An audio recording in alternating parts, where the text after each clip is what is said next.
Então, dando continuidade à nossa conversa de hoje, vamos falar um pouco sobre indicadores de saúde. Esse tema eu coloquei aqui, apesar de não estar claramente colocado no programa, mas eu acho que ele entra naquele primeiro item como conhecimentos epidemiológicos necessários, para a prática. E acho que também é um assunto relativamente não tão complicado de se fazer uma questão, certo? Então, falando sobre indicadores, é importante entender que indicadores em saúde são formas de se representar situações em saúde das populações, seja ela independente de qual a população, qual o país, mas são formas que a Organização Mundial de Saúde resolveu de padronizar, são parâmetros que em todos os países isso é feito da mesma forma. Então, sendo assim, onde pudesse se fazer uma comparação entre as realidades de diferentes países, certo?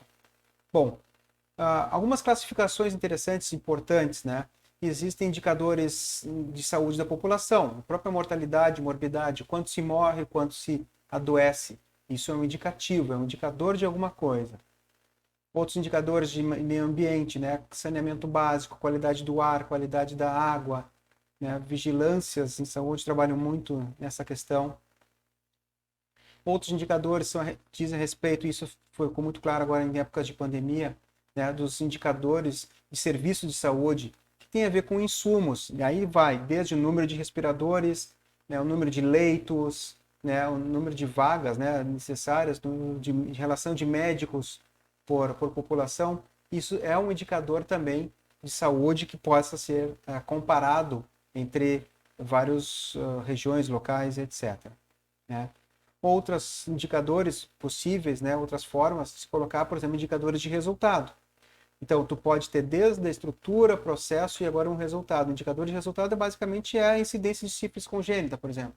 A incidência de uma doença X, que é uma forma de se mostrar a quantas anda o status na situação de saúde de um país, de um grupamento populacional. Só que é interessante também colocar, antes especificamente falar sobre cada um desses indicadores, é que existem alguns indicadores que são básicos e que partem de conceitos básicos, certo? Que vão ser necessários para várias coisas na epidemiologia e ainda mais para a nossa prática médica. E eu acho super importante colocar. Por exemplo, o conceito de proporção. A proporção é a razão, a divisão, uma razão em que o numerador ele está contido, ele é um subconjunto no denominador, ou seja, de toda uma população eu tenho uma proporção que está no numerador. Sendo assim, ele vai variar de 0 a 1, porque ou eu tenho todo mundo aqui em cima, de todos que estão aqui embaixo, ou menos, aí vai 0, alguma coisa. Então, é uma probabilidade que é expressa como uma proporção percentual. Por exemplo, os estudos transversais que nos dão prevalência, a prevalência é uma proporção, certo? Então, trazendo em algum exemplo prático, bom, se eu tenho um grupo de 50 crianças e 10 delas estão desnutridas, tá? A proporção é de 0,2 ou 20%. Tu dividir 10 por 50 dá 0,2, isso dá 20%, que é essa relação que tem aqui dessa figura. Então, 80% elas são eutróficas e 20% desnutridas. Uma razão ou ratio, que daí tu pode utilizar esse ratio para diversas outras áreas, nós vamos falar um pouquinho mais adiante nas outras aulas, é nada mais nada menos que a divisão de um número pelo outro, e em sendo assim ele pode variar de 0 a mais infinito, certo? Por exemplo, então existe em uma população uma relação de 2 pessoas por dormitório. Então, a quantidade de dormitórios, quantidade de pessoas, então 2 pessoas por dormitório. É um conceito básico de uma razão simples, certo? É uma divisão apenas. Agora, existe um conceito um pouquinho mais complexo que é o de odds. Odds, ele não tem uma tradução clara, muito clássica, para o português, mas se traduz em epidemiologia como chance, que é um pouquinho diferente de probabilidade, mas o que importa aqui é que a gente entenda que o odds por mais que a definição possa ser um pouquinho cascuda, né, que é a ideia de a divisão, ele refere-se sobre uma divisão entre a probabilidade de alguma coisa acontecer sobre a probabilidade dela não acontecer. Então é quando a gente divide o sim pelo não, onde eles estão intimamente interdependentes. Quando eu aumento um, diminuo o outro. Então ele é bem dicotomizado. Ele é o sim pelo não, o yin, o yang, aquilo que se complementa, certo? Então, o exemplo do slide anterior, né, dos desnutridos eutróficos, eu tinha de 50 crianças, 10 eram desnutridas. Então, se eu trouxer isso para o lado do odds, o que significa? Para cada desnutrido, eu vou ter 4 crianças eutróficas, ou seja, o odds é 1 para 4, e em sendo 1 para 4, ele fica como 0,25. O que significa? Por que é 0,25 e não 0,20? Porque aqui eu não estou dividindo o todo, eu estou fazendo relações entre eles, que eu tenho mais chances de encontrar uma criança eutrófica nessa minha amostra do que desnutrida, numa razão de 1 para 4. Ou seja, para cada criança desnutrida que eu encontrar, eu vou ter 4 eutróficas. E isso é importante que se entenda com essa relação do odds, porque isso também está intimamente ligado às regressões logísticas, mas mais especificamente aos casos controles, né, que é onde tem a relação de exposição entre casos e controles, ou seja, doentes pelos não doentes. E isso sim é um odds, é o sim pelo não, mas isso é uma etapa mais adiante. E um outro conceito básico que é a taxa, o rate ou coeficiente, certo? Taxa, tu vais escutar sempre quando tiver uma definição de velocidade, uma relação com o tempo que as coisas acontecem, certo? É diferente de dizer que, por exemplo, morreram 5 crianças. Isso, bom, é claro que há um impacto, mas tu dizeres que morreram 5 crianças em um mês é um impacto diferente de tu dizer que morreram 5 crianças em um ano. Então, essa definição de tempo, de velocidade do acontecimento, a gente chama de taxa. Então, a taxa de mortalidade infantil é mortes para cada 1.000 nascidos vivos em um ano. Então, é uma forma também de se colocar, e é uma forma também, é mais um conceito básico e super importante que se tenha isso claro. Tá? Adiante. Alguns indicadores estão na prática, tá? Bom, mortalidade. É para ser um dos principais que nós temos, né? Até por ser de fácil coleta, em tese de fácil coleta, né? E também pode indicar o nível de saúde da população. É claro, populações que têm mortalidades elevadíssimas, elas, em comparado com outras de mesmo número de população, por exemplo, que tem menos, bom, há alguma coisa de errado. A gente precisa entender isso através, talvez, de outros estudos, etc, etc, tá? Indicadores de morbidade, bom, fala da situação da doença nas populações, no caso, podendo inferir riscos, a quantidade de gente hipertensa, a quantidade de obesos, a quantidade de internações por determinada causa, são formas também de se avaliar a qualidade de saúde de uma população e podendo, inclusive, né, inferir alguns tipos de riscos. Letalidade, é uma taxa, é um indicador super importante e é atualmente também super conversado a respeito do coronavírus, né? Que é o quão letal, quão grave uma doença é. Porque de todas as pessoas que adoecem, quantas morrem? Isso me dá uma relação de gravidade. Se eu tenho duas doenças, que a letalidade de uma é 20%, a letalidade de outra é 30%, 40%, bom, uma é o dobro, a letalidade é o dobro. Ou seja, a doença que tem maior letalidade, as pessoas que adquirem ela, elas têm, né, uma probabilidade maior de morrer, certo? Atualmente, algumas doenças de alta letalidade ainda existem, tétano, né, a própria raiva, elas têm uma baixa mortalidade, né, porque se tratando de mortalidade geral, que é a relação com a população, tem poucos casos de tétano e de raiva. Agora, quando há um caso, a letalidade é alta. Então, é importante sempre dar conta de prestar atenção nessas diferenças. E indicadores sociais, né, IDH, nutricionais, que tem um sistema de vigilância nutricional. Isso são sistemas, são indicadores que são super importantes para avaliar a relação ou a quantas anda a situação de saúde de uma população, certo? Se a gente for falar especificamente sobre algum deles, eu separo, acho que alguns que são os mais comuns a gente trabalhar, de cair, inclusive em questões de provas de residência, são os coeficientes de mortalidade, que a ideia deles é indicar o risco de morrer em relação à população de onde ele está inserido.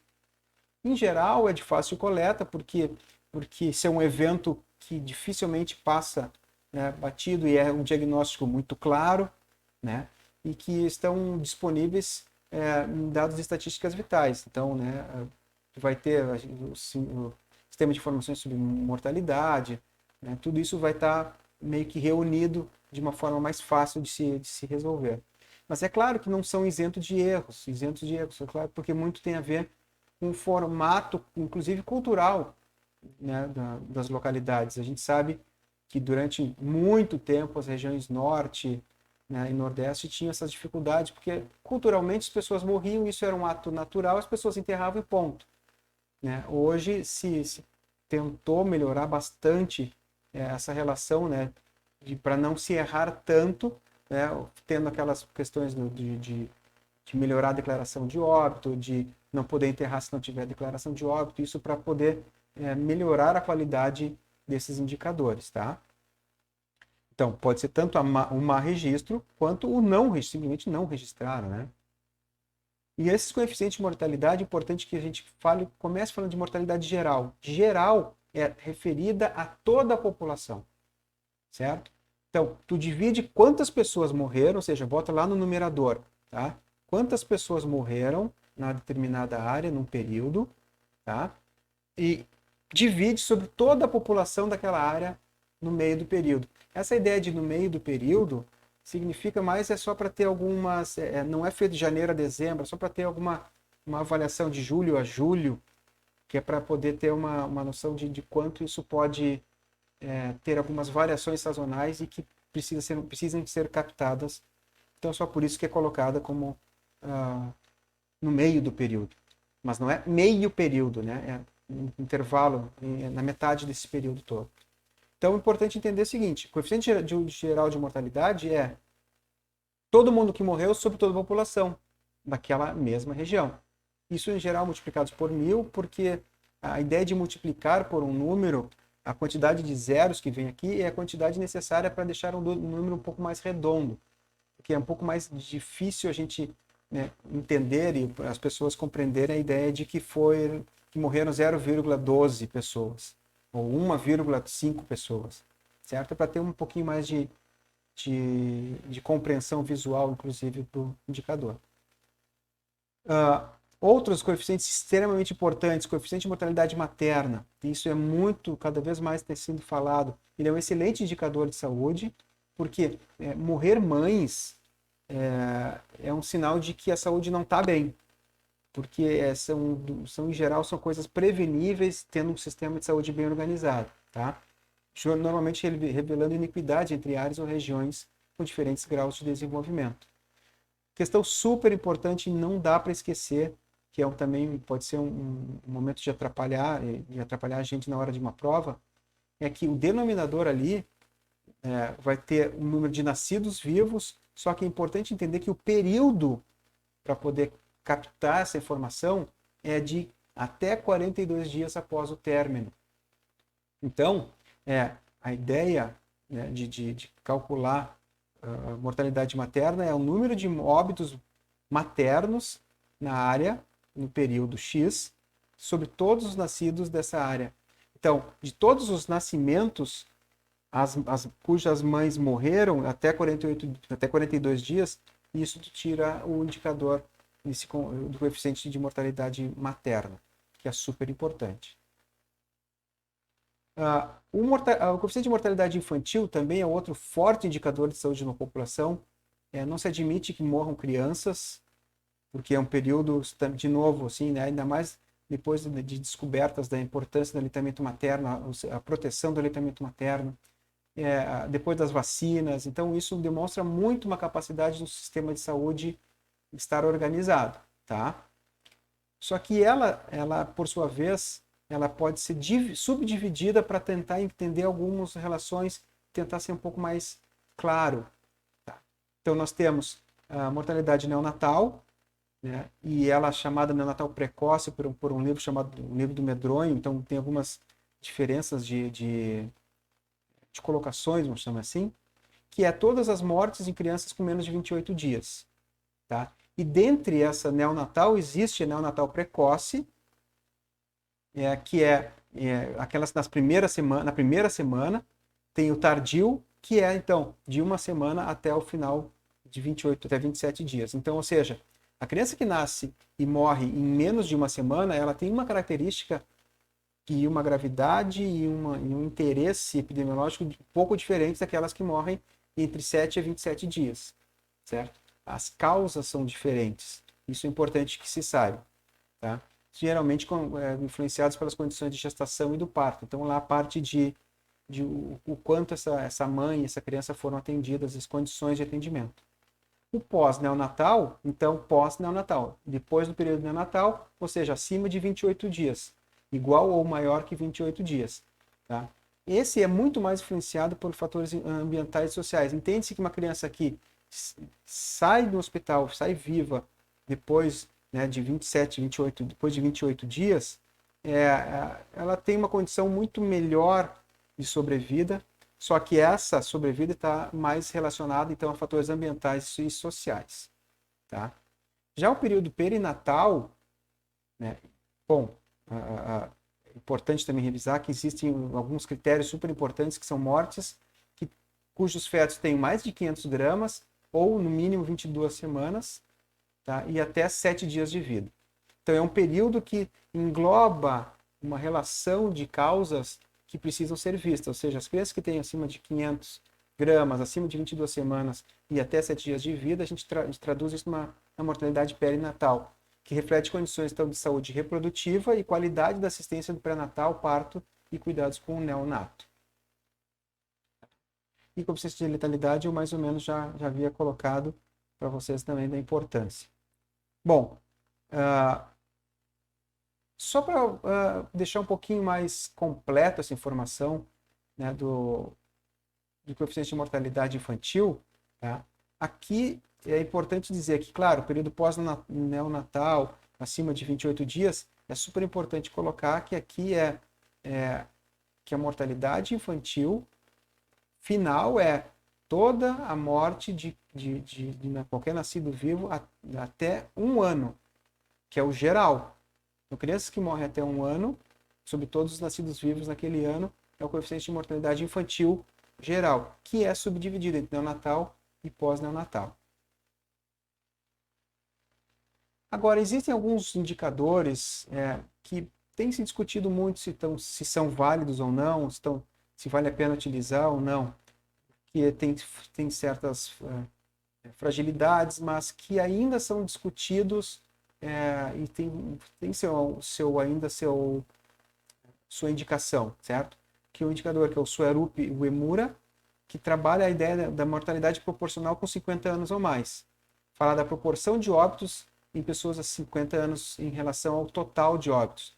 Ou seja, se entende que quanto mais gente morra após os 50 anos, isso seja um indicador de qualidade. Morrer com menos de 50 anos é um sinal a ser visto de má qualidade na saúde de uma população.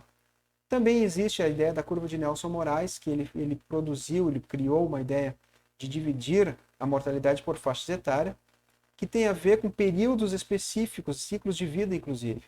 Né? Então, com crianças de menos 1 ano, de 1 a 4 anos, de 5 a 19, de 20 a 49, 50 anos ou mais. O que se espera de uma curva de Nelson Moraes?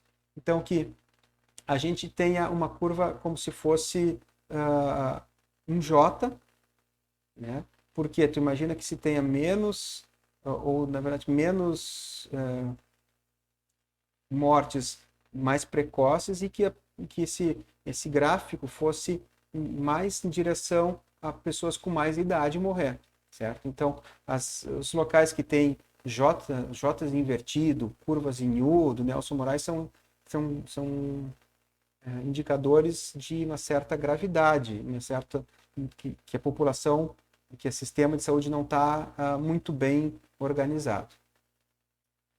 Bom, E para fechar, é importante que vocês lembrem que, assim, que esses indicadores eles não surgem do nada, precisa ter um sistema de informação que no Brasil ele é dividido em vários sistemas que vão lá combinar com o DataSource e que são, né, sistemas que acabam preenchendo, alimentando o DataSource.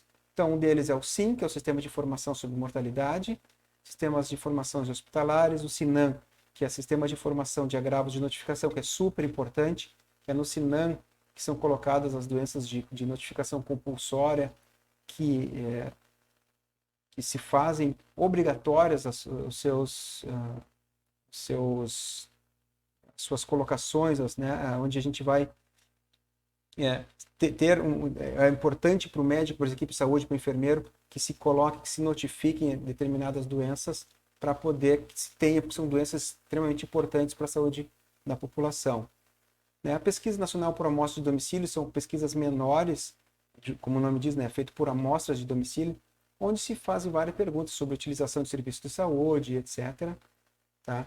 O famoso ESUS, o ESUS na atenção primária, são informações ambulatoriais que são colocadas agora muito, online com a ideia de captar melhor informações sobre produção, sistema de nascidos vivos, pesquisa de orçamentos, onde tem bastante relação com gastos em saúde, são tirados dessas pesquisas de orçamentos familiares, e mais, né, o Siscam, o Hiperdia, o Programa Nacional de Imunizações, CIS pré-natal, entre outros. Então é interessante que se tenha muito claro que indicadores de saúde são extremamente importantes, são fatores extremamente necessários para poder conduzir avaliações periódicas da saúde de uma população, ok? Então, a nossa conversa do dia 1 termina aqui, espero que vocês tenham gostado e que bom, né? Existem muitos outros assuntos que podem ser revisados e tocados, mas eu acho que por uma revisão rápida, entendo que isso seja o mais adequado.